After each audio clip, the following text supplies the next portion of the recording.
오늘 저녁 같이 보실 말씀 마태복음 25장 41절에서 46절까지 보시겠습니다. 신약 성경 44면 정도 되겠습니다.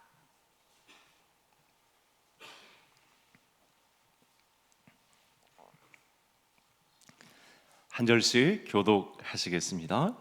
또 왼편에 있는 자들에게 이르시되 저주를 받은 자들아 나를 떠나 마귀와 그 사자들을 위하여 예비된 영원한 불에 들어가라.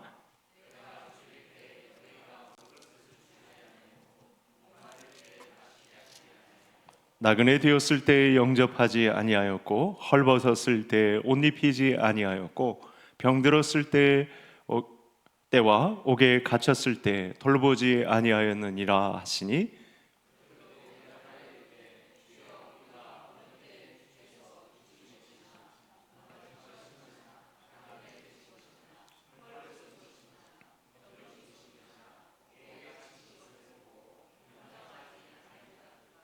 이에 임금이 대답하여 이르시되 내가 진실로 너희에게 이르노니 이 지극히 작은 자 하나에게 하지 아니한 것이 곧 내게 하지 아니한 것이니라 하시니 그들은 영벌에 의인들은 영생에 들어가리라 하시니라. 아멘. 네, 오늘 저녁도 하나님이 주시는 은혜와 또 예수님이 주시는 평강으로 가득한 복된 예배가 되기를 간절히 소원합니다. 오늘은 웨스트민스터 소요리 문답 19문을 살펴보시겠습니다. 우리 화면을 한번 통해서 제가 질문을 하고 성도님들께서 답을 한번 읽어주시면 감사하겠습니다. 사람이 타락해 들어간 상태의 비참함은 무엇입니까?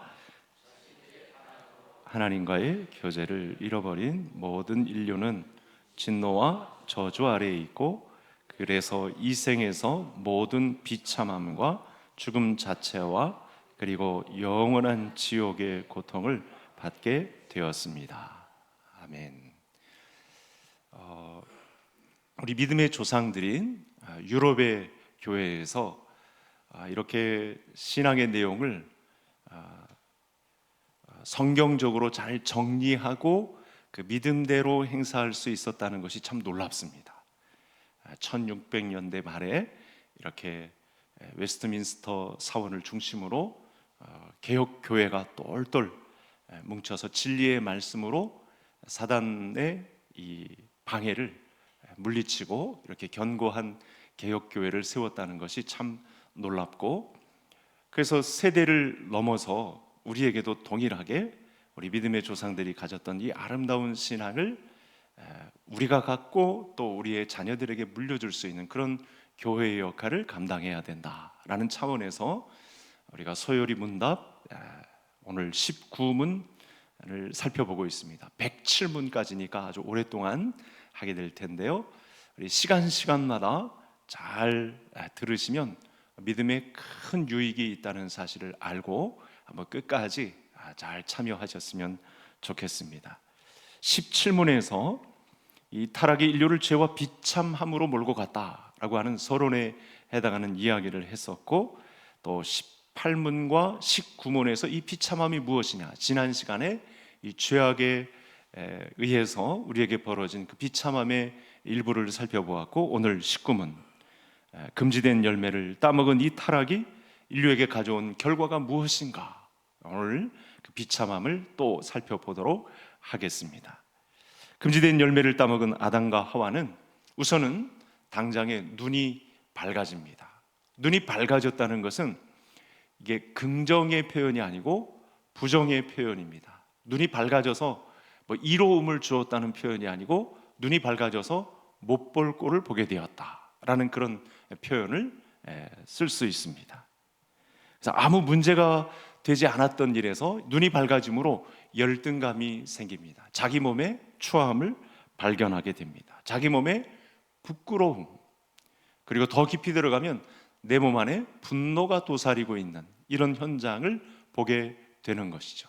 이것이 바로 눈이 밝게 되었다라고 하는 표현의 여러 가지 결과가 되겠습니다. 지금 아담과 하와는 자신들의 벗은 상태에 대해서 처음에는 아무 문제를 느끼지 못합니다. 그런데 점점 부끄러움과 치욕을 느끼게 됩니다.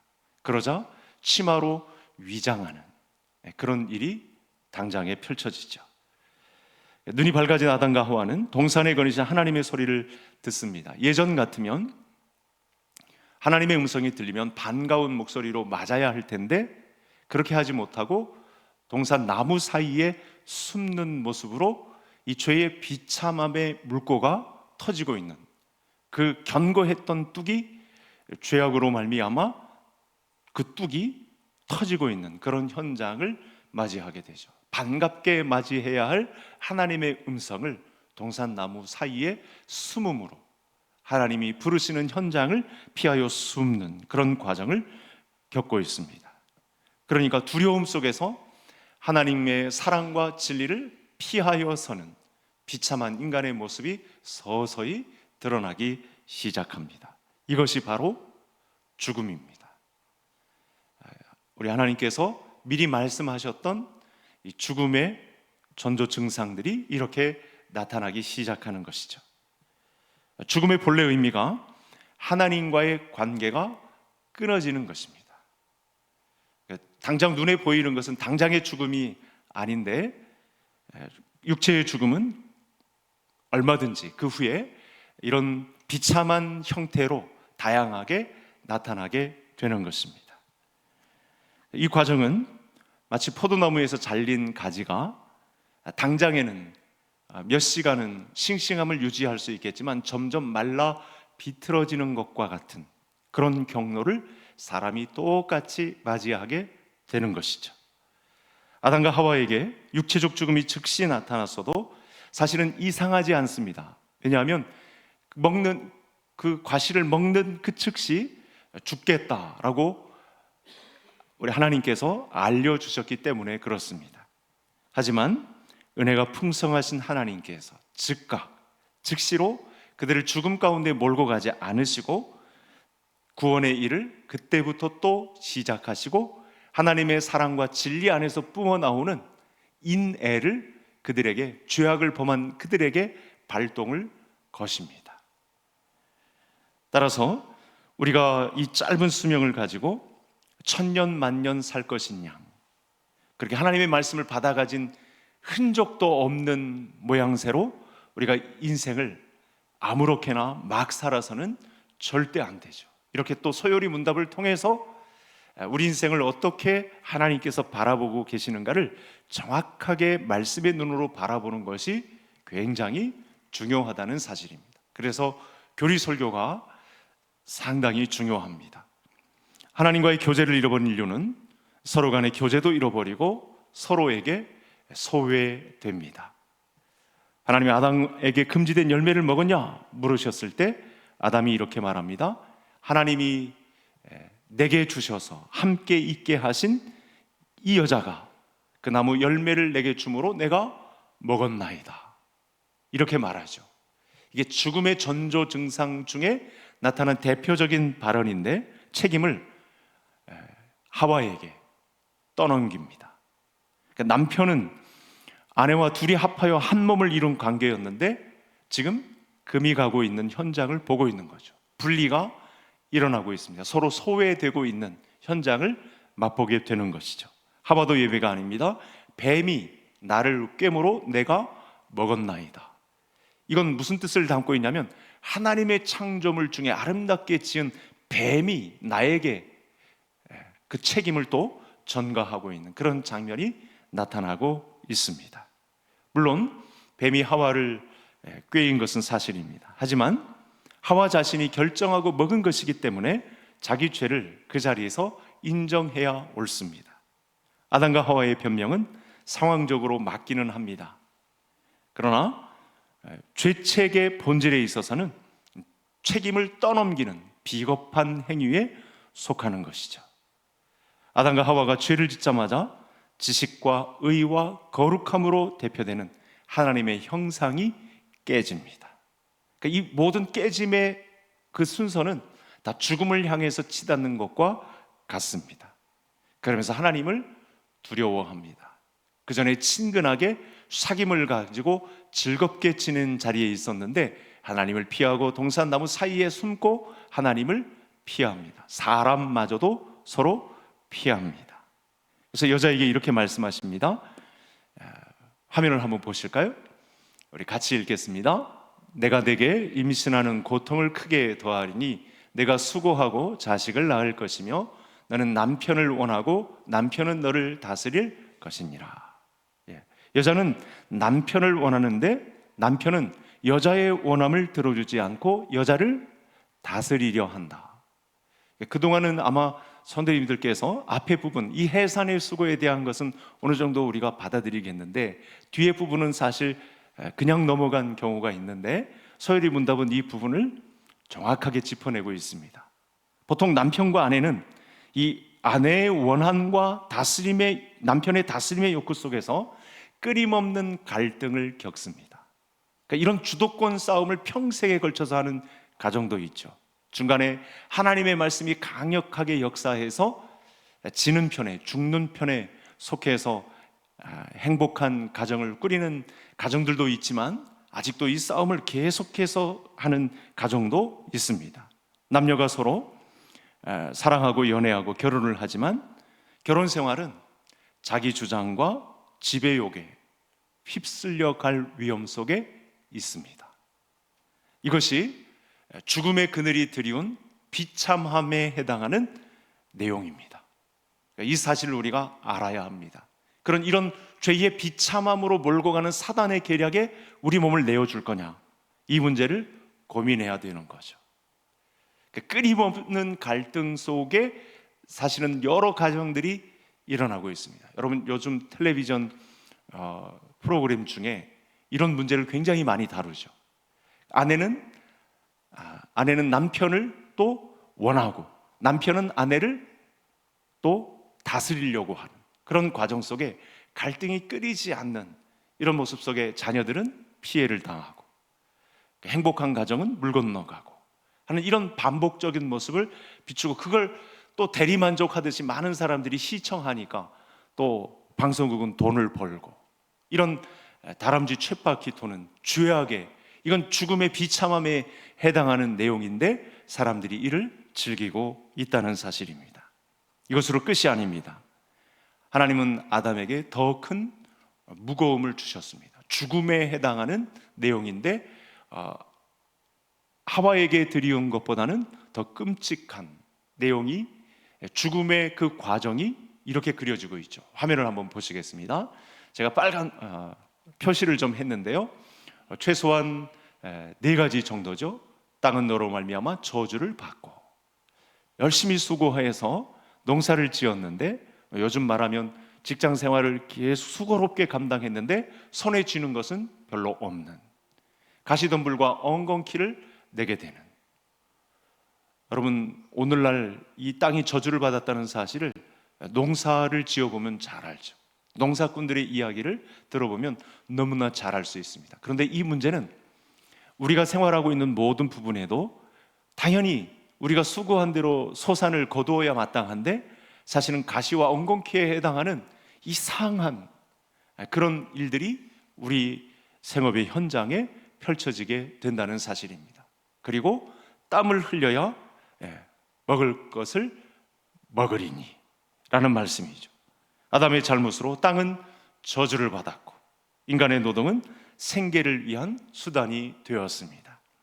아무리 과학과 또 산업과 제도가 발달해도 사람은 이마에 땀을 흘려야 땅의 소산을 먹습니다.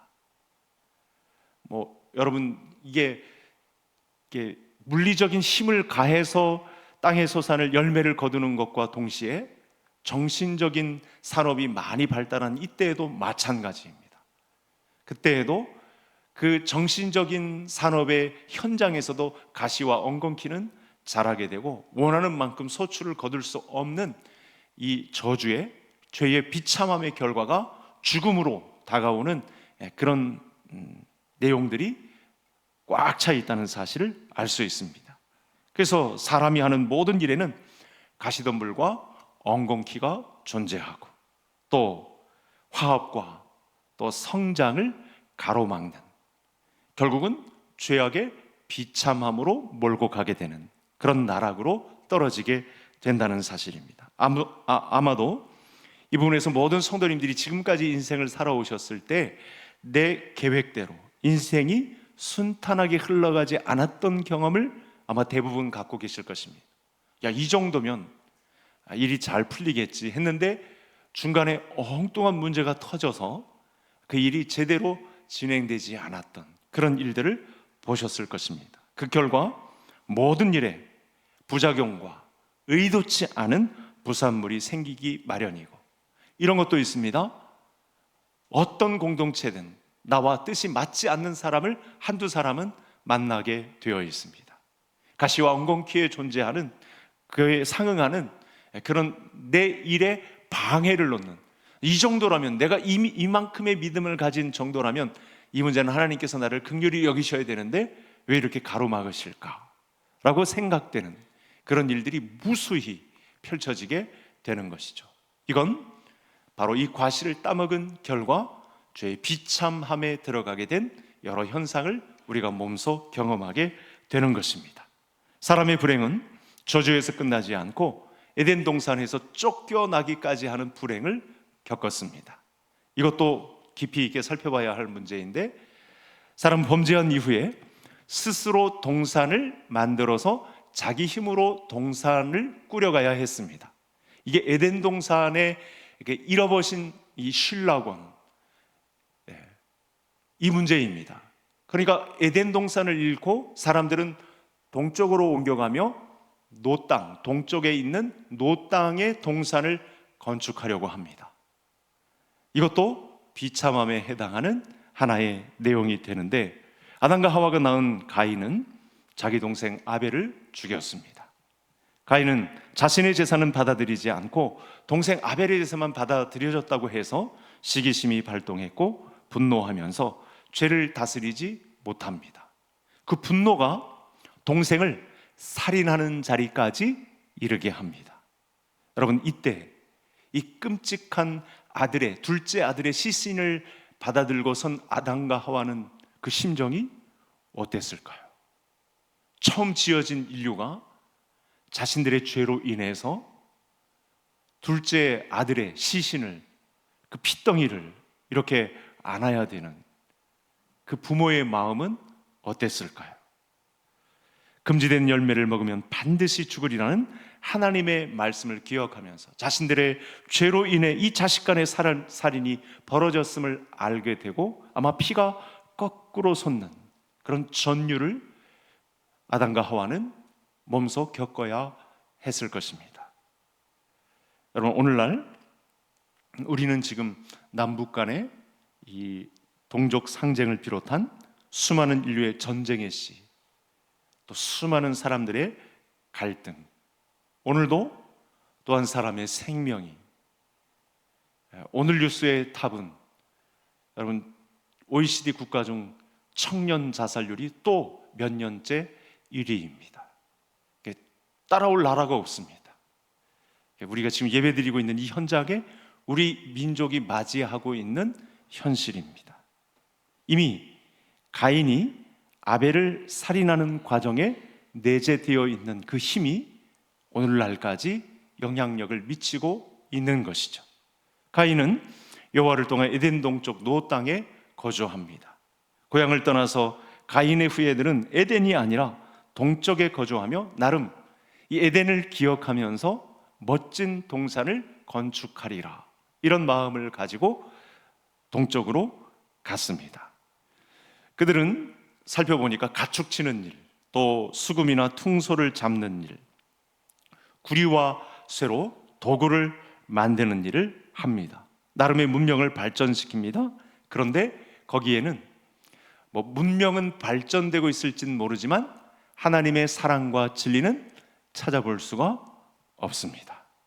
그들 나름대로 첨단 기술에 해당하는, 당시로서는 엄청난 문명의 발전을 이루는 가운데 있지만 화합과 평화는 없고 그들 안의 갈등은 더 증폭되고 사람들은 사랑과 진리가 없는 채로 그들만의 성을 이어갑니다.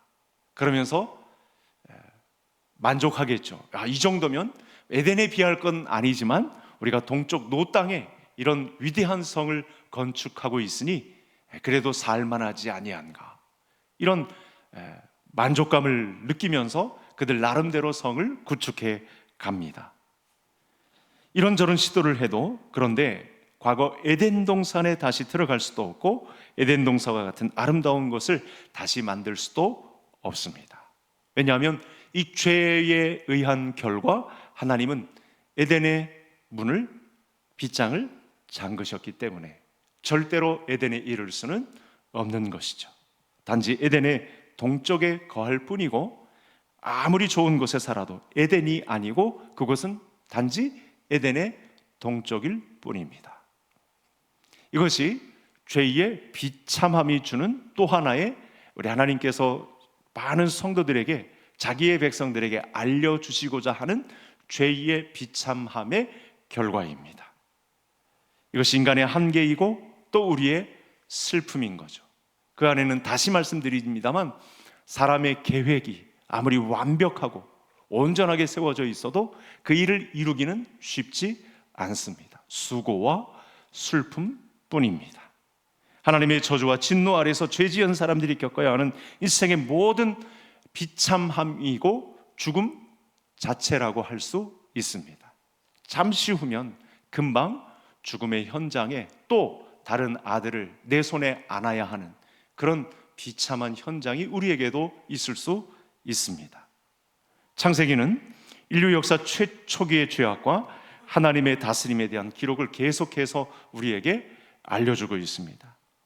아담과 하와에게 아벨 대신 셋이란 아들을 주십니다. 이때 놀라운 기록이 있는데요, 셋은 에노스를 낳습니다. 에노스 때에, 그 중간에 제가 가인의 이야기를, 에덴 동쪽 노 땅에 대한 이야기를 드렸고, 이때 이제 에노스까지 넘어가는데, 이때는 뭔가 서광이 비치기 시작합니다. 에노스 때 누구의 이름을 부르죠? 여호와의 이름을 부릅니다. 비로소 여호와의 이름을 부르는 현장이 나타납니다. 그러니까 여기서 이 죄의 비참함에도 불구하고 우리는 하나님의 인애가 얼마나 크게 작동하고 있는지를 여호와의 이름을 불렀다라는 현장을 통해서 알아야 합니다.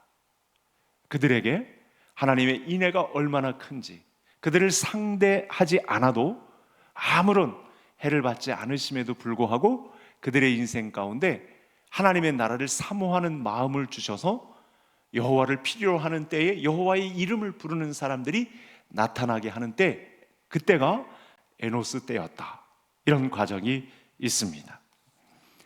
하지만 셋 계열도 또 이제 시간이 지나자 하나님과 또 하나님의 사랑과 진리에서 멀어져서 가인의 후예들과 다를 바 없는 하나님의 사람들과 이 사람의 후손들이 또 섞여 살고 또다시 죄의 비참함으로 별반 다를 바 없는 그런 삶으로 묻혀가는 그런 과정을 창세기가 우리에게 알려주고 있습니다. 결국 사람의 죄악이 세상에 가득함, 관영함과 그 마음으로 생각하는 모든 계획이 악할 뿐임을 보시고 우리 하나님께서는 땅 위에 사람 지으셨음을 한탄하시는 모습을 보여주십니다.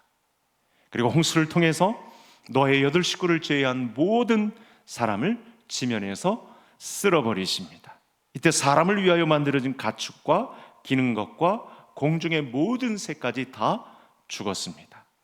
홍수 후에 방주에서 나온 노아와 또 그 가족은 대홍수로 죽어버린 수많은 시체를 바라보면서 어떤 마음을 가졌을까요?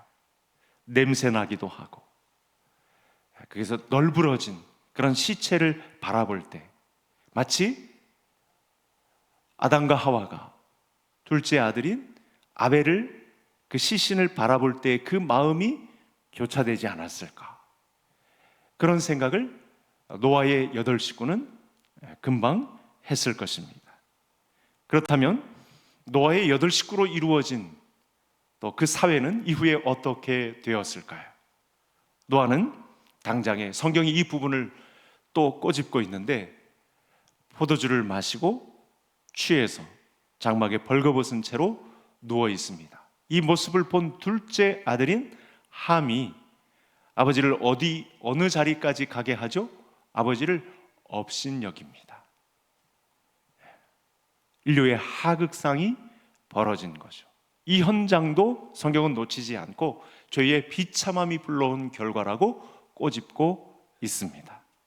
수리께 노아는 함의 업신여김에 대해서 진노하며 자기 아들인데도 저주합니다. 하나님의 마음을 담아서, 하나님의 말씀을 담아서 아들임에도 불구하고 자기 부모를 업신여긴 이 죄의 비참함을 그대로 갚아줍니다.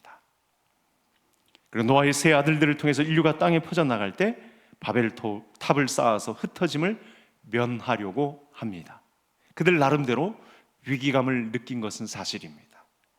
아담과 하와가 그랬듯이 자신들이 하나님이 되어서 제 소견에 옳은 대로 제 삶을 꾸리려고 바벨탑을 쌓습니다. 하나님의 이름 대신에 자기들의 이름을 세상에 알리려고. 성경은 이 부분을 기록하죠. 그들이 바벨탑을 쌓는 것은 하나님의 이름이 높임을 받으려고 하는 것이 아니고 자기들의 이름을 세상에 알리려고 하는 목적이었다고 성경이 기록하고 있습니다.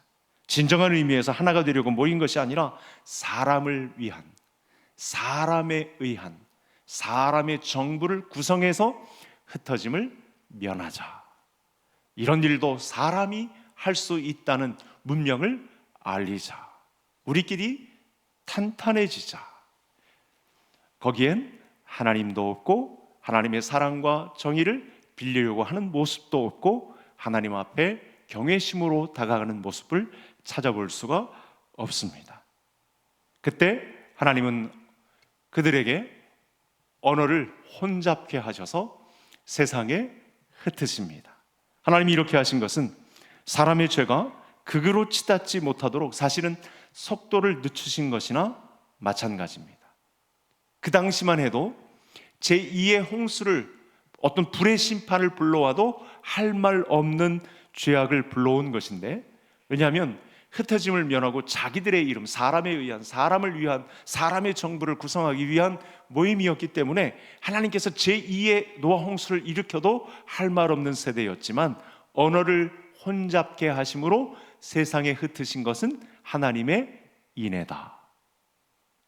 곳곳에 이 죄악의 비참함이 계속해서 그냥 경쟁하듯이 그렇게 쌓여가고 있지만 중간중간에 하나님의 은혜에 의한 믿음, 은혜에 의한 믿음의 핵심인 인내하심이 발동하셔서 사람이 되셔서 이 땅에 내려오셔서 언어를 혼잡케 하십니다. 하나님은 바벨탑을 쌓은 사람들의 죄악을 보셨지만 노아 홍수 때처럼 쓸어버리시지는 않습니다. 대신 이때 어떻게 하시죠? 곧바로 하나님은 아브라함을 택하십니다.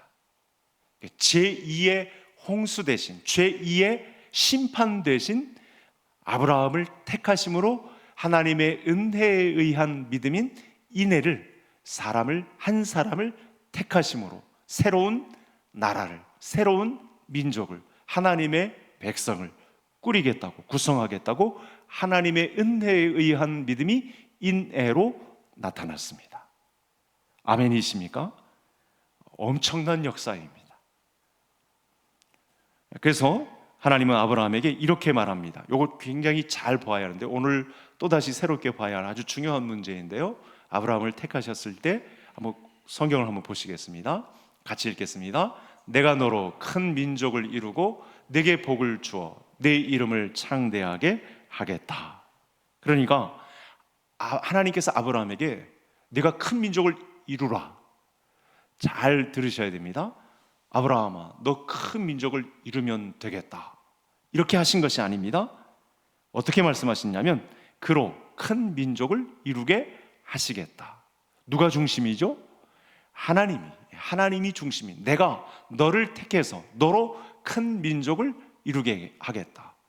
아브라함아, 내가 너에게 큰 영향을 줬으니까 내가 한번 이 세상을 큰 민족을 이루는 시조로 서지 않겠니? 이렇게 한 것이 아니고 내가 그로 인하여 큰 민족을 이루게 하겠다.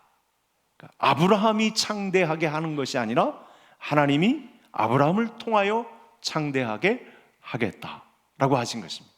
그러니까 창세기 12장의 내용은, 여기 이 복에 해당하는 내용은 이 하나님을, 이 인애로 다가오신 하나님을 받아들이는 데서 그 사람에게 복이 될 수 있습니다. 제2의 아브라함이 될 수 있는 거죠. 이 말씀을 잘 받으셔야 됩니다. 여기서 이제 이단이 갈리는 것이죠.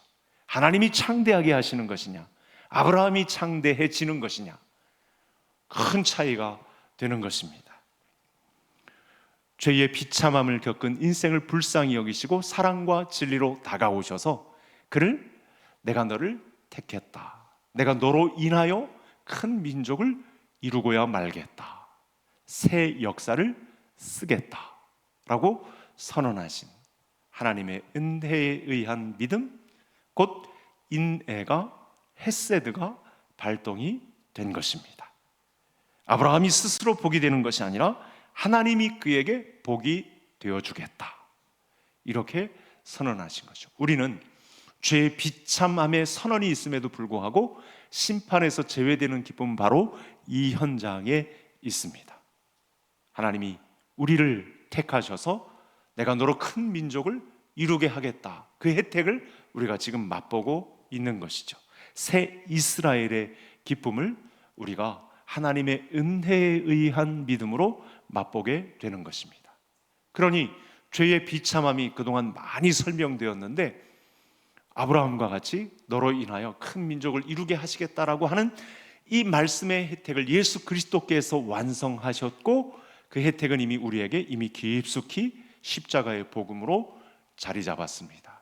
그러니 이 은혜에 더 감사할 수 있는 성도님들 되실 수 있기를 간절히 소원합니다. 이 감사만 알면, 이 내용만 알면 사실 우리가 지금 겪는 여러 가지 아픔, 고뇌, 여러 상처, 여러 고난, 이런 인생에서 만날 수 있는 파고 다 물러갈 수 있습니다. 이 한 가지 사실, 하나님의 은혜에 의한 믿음으로 인하여 아들 예수 그리스도를 빚값 주고 우리를 새 이스라엘로 이루시겠다라고 하신, 내가 너로 인하여 큰 민족을 이루시겠다라고 하신 약속을 드디어 우리 세대에 성취하게 하시는 이 하나님의 은혜를 생각하면 올겨울 감사의 제목을 또다시 새롭게 할 수 있는 것이죠. 이처럼 하나님은 진노와 저주 아래에 있는 인간에게 끊임없이 새로운 기회를 주십니다. 이제 오고 갈 모든 세대, 세상 마지막 그 끝날까지 이 하나님의 기회는 인애로 계속 부어질 것입니다. 인류가 생존하고 있는 모든 기간 동안 하나님의 인애는 그치지 않을 것입니다. 그 사람들을 교회의 사람들로 불러서 구원의 방주 안에서 선장이 되어주시고 이 인애를 끊임없이 부어주십니다. 이 인애 때문에 인류는 죄로 인한 비참함에도 불구하고 지금까지 살아남을 수 있었습니다. 말씀을 마치도록 하겠습니다. 그렇다면 비참한 죽음 이후에는 어떻게 되겠습니까? 그렇다고 해서 저는 지금 인애를, 무게를 실어서 설명을 드렸습니다만, 아담과 하와가 범죄한 이 죄의 비참함, 타락의 비참함과 죽음은 우리 앞에 계속 서 있는 문제인데, 성경은 죽음으로 끝이 아니라 또 다른 세계가 있다고 합니다. 죽음 이후에 영원한 심판이 있고 그에 따른 영원한 지옥의 형벌이 기다리고 있다, 이렇게 말씀을 주고 있습니다.